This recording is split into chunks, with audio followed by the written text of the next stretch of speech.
Hello everyone. ఈరోజైతే ఒక decision తీసేసుకున్నాను. హెయిర్ కట్ అయితే చేయించుకుందాం అనుకుంటున్నా. బికాస్ చాలా అంటే చాలా హెయిర్ లాస్ అవుతుంది. మంచిగా హెయిర్ కేర్ తీసుకోవాలంటే హెయిర్ కట్ అనేది ఫస్ట్ కంపల్సరీ. నేనైతే హెయిర్ కట్ చేయించుకోవడానికి స్టార్ట్ అయిపోయాను. నా గో టు ప్లేస్ అయితే వచ్చేసి కొండాపూర్లో ఉన్న మ్యాజిక్ మిర్రర్స్. సో ఎప్పుడు ఇక్కడికే వెళ్తాను అనమాట నేను, ఏ సర్వీస్ కావాలన్నా.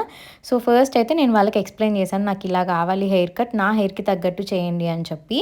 సో ఫస్ట్ అయితే మంచిగా హెయిర్ వాష్ అయితే అయిపోయింది. ఎంత రిలాక్స్డ్గా అనిపిస్తుందో నాకు. నా రిక్వైర్మెంట్ అయితే ఒక్కటే, లేయర్స్ లాగా కనిపించాలి, దట్టు ఎక్కువ హెయిర్ కూడా లాస్ అవ్వద్దు అని చెప్పాను. సో చాలా అంటే చాలా బాగా చేశారు. ఎక్కువ హెయిర్ కూడా కట్ అవ్వలేదు. చాలా బాగా టర్న్ అవుట్ అయింది లుక్ మాత్రం. చూసేయండి మీరు. నాకైతే ఈ హెయిర్ కట్ అండ్ సెట్టింగ్ మాత్రం చాలా బాగా నచ్చింది. నా హెయిర్ కొంచెం తిన్నే ఉంటుంది. సో మంచిగా ఇలా లేయర్స్ కనిపించేలా అయితే చేశారనమాట. ఎక్కువ హెయిర్ కూడా లాస్ అవ్వలేదు. పర్ఫెక్ట్ అంటే పర్ఫెక్ట్గా వచ్చింది హెయిర్ కట్ మాత్రం. సూపర్ ఎక్సైటెడ్గా ఉన్నాను నేనైతే. మీకు ఎలా అనిపించిందో ఈ లుక్ కింద కమెంట్ సెక్షన్లో చెప్పండి.